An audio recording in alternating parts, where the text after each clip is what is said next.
Rohan software engineer. ఒకరోజు అతనికి 2 ఉద్యోగ అవకాశాలు వచ్చాయి.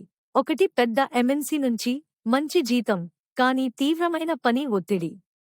ఇంకోటి చిన్న స్టార్టప్, తక్కువ జీతం, కానీ ఎదుగుదలకు అవకాశం. రోహన్ తండ్రి చెప్పాడు, నిరంతరం స్థిరత కావాలి, భద్రత ఉన్న చోటే ఉద్యోగం చేయాలి.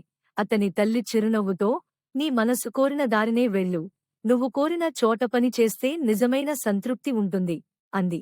రోజులపాటు ఆలోచించిన రోహన్ చివరికి స్టార్టప్ను ఎంచుకున్నాడు.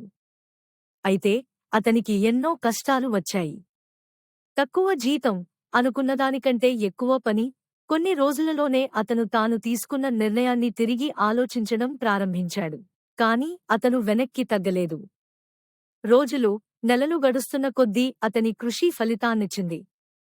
స్టార్టప్ పెద్ద విజయాన్ని సాధించింది. కొద్ది రోజుల్లోనే అతనికి ప్రమోషన్ వచ్చింది. ఇప్పుడు అతను ఆ కంపెనీలో సీటీఓగా ఎదిగాడు. అతని తండ్రి ఒకప్పుడు అతని నిర్ణయాన్ని ప్రశ్నించినా, ఇప్పుడు గర్వంగా, నీవు సరైనదే చేశావు అని చెప్పాడు.